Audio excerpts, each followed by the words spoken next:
I walked into Chabad house in Bangkok a couple of weeks ago, and I saw, it was for Mincha, and I saw that there was a kid sitting in the back of shul. I went over, I said, Shalom Aleichem. Looked like about 11 or 12 years old. And I asked Rabbi Wilhelm, who runs that particular Chabad house, I said, what's the story? Who's the kid? So he said, the parents are divorced. One parent lives in Australia, the other one lives in Israel. And apparently, for the holidays, for the Yom Tovim, the kid lives in Australia. I'm not sure which parent he goes back to Israel for the high holidays.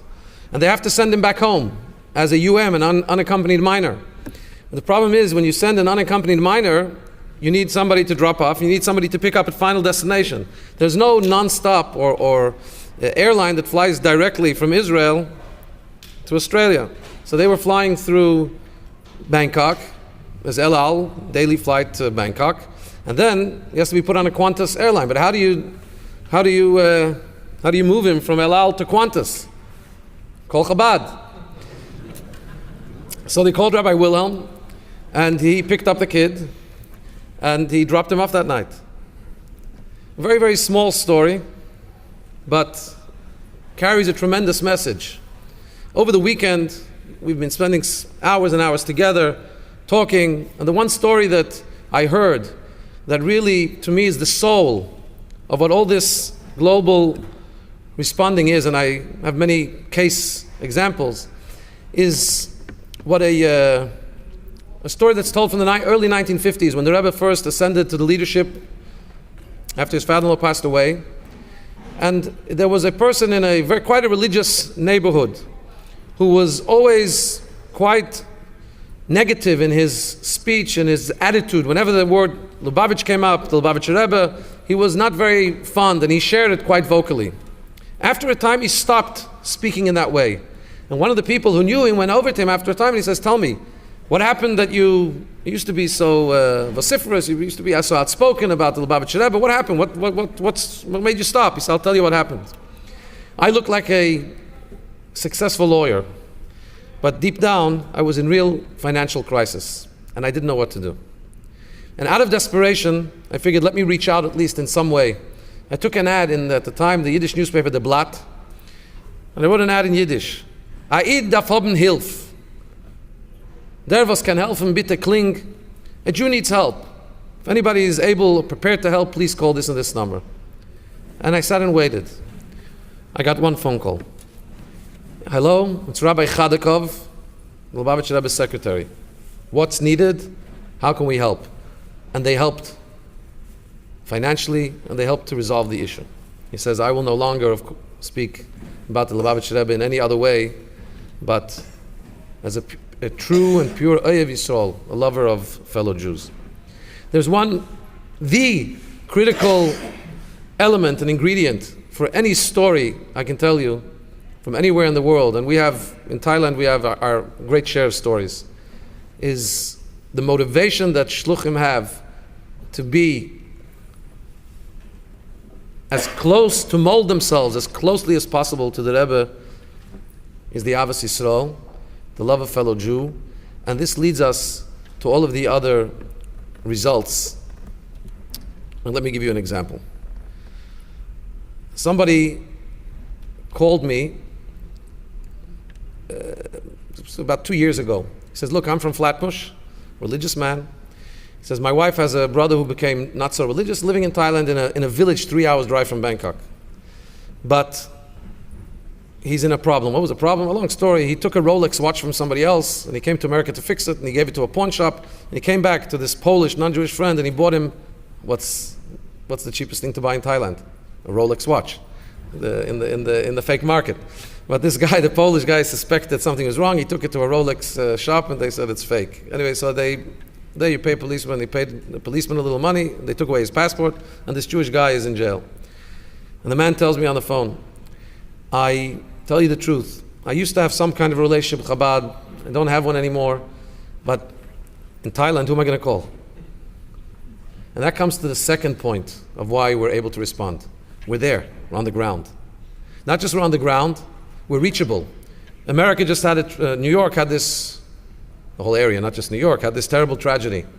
You know that in Thailand there was a tsunami, December 24th, 2004. 2006? 2004. And there was a warning. Here there was warning, evacuation, and so on, and thank God the casualties in terms of human life were quite low. In Thailand and in Indonesia and so on, you remember what the casualties were? Hundreds of thousands. And the most frustrating thing is that there was a warning several hours before. But it was Saturday night, after midnight, what they call December 24th, Sunday, December 24th. There was no one to call. The people they were calling weren't answering the phones. A shliach is reachable 24/6 by phone. And I've had Friday night where somebody walks into my house and says, a lady's in the hospital with internal bleeding in the brain. Because I'm not a doctor, I didn't get into a car. I put on my walking shoes and I walked 45 minutes to the hospital. So we're available 24/7, just have to find a way how to reach us. And if you speak on our answering machines, and Friday night, our answering machine is on. When the phone rings Friday night, either it's just somebody who wants to call and ask how much, where's their kosher food in Thailand, and he's in the United States and didn't take the time to realize that the world has more time zones than just Pacific time and Eastern Standard Time. We're 12 hours ahead. You want to know what the time is in Thailand? Just change the AM and the PM right now. But they call and you hear that, but sometimes, so we're reachable. It's the second ingredient which is critical. Another critical ingredient is what's perhaps more difficult and more subtle. Rabbi Holzberg, of blessed memory, who was killed a few years ago, it's his yard site this week. I remember him calling me during the tsunami because the Maldives is part of his territory, and the Maldives were also very badly hit. And he had people calling from Israel. There's Israeli tourism there. Frantic parents calling and asking they haven't heard from their kids. We always get those calls. Usually our standard response is, how long haven't you heard from them? 24 hours. Said, look, give it a few days. They don't understand when their kids, in their 20s and so on, go to Thailand, they sometimes take trips in many different ways that sometimes take a little... And apparently they take a little longer than just 24 hours sometimes, the leading up to it, the getting down from it, and so on. Usually they resolve themselves properly. But here there was a tsunami, so we couldn't, nobody knew what happened in the Maldives. So Rabbi Holzberg called me, says, I think I should go, right? I says, of course. He says, actually, the Israeli consul wants to go as well, but he tells me he doesn't have a budget. You think I should pay for his ticket? I said, yes. Israeli consul does have a satellite phone, so if there's no cell service there, and there wasn't in the Maldives, he's going to be able to be in contact. In the end, the government did give a budget, but the ability to be on the ground, to make an autonomous decision, to respond to an emergency. Now, of course, we have boards to build buildings and long strategic planning. When the Federation called us after the tsunami, Rabbi Eliezer was instrumental in that, and they said, how much do you need for crisis response? When you're running around, and I'm sure Rabbi Brickman relates to this very well, you're running around and just trying to put out fires and trying to save lives and clean up bodies, literally, and stuff like that. The only response I could think of telling them was, do you think I made a board meeting and decided, let's have a tsunami and let's figure out how much budget we need and how to respond to it? I mean, for sure not. We're on the spot. You have to make decisions. Do we have the money? We don't. But you know what the good news is? We know the people with the money. And we know that they believe like we do, that we need to respond with love and with urgency and with immediacy. And we make those decisions and we're ready to put everything on the line. In the end of the day, we make those decisions when they're needed and we save lives, literally. I'll tell you another quick, we have an internal shluchim email exchange. You can broadcast, you can write an email that goes to everybody. So it's not good to use your regular email for that one because it's pretty active. I'm skimming through the emails. I see somebody says, does anybody know a guy by the name of Jerry Sugar? Because his son had an accident and his son hasn't seen the father for many years. They had an ugly divorce and he ran away to Asia someplace. And for his physical recovery, we feel that he needs his father there. That's gonna make an emotional difference to him, and that's gonna speed up his recovery. He had fallen, had a very bad fall, and he's in critical condition. I said, I know Jerry Sugar. I met him 19 and a half years ago, about a couple of months after I got to Thailand. Sure, I know Jerry Sugar. Oh, I put the two together. Jerry was on a plane. This was a shliach in Los Angeles, Mount Olympus, I think, Rabbi Rodel, who emailed this to me.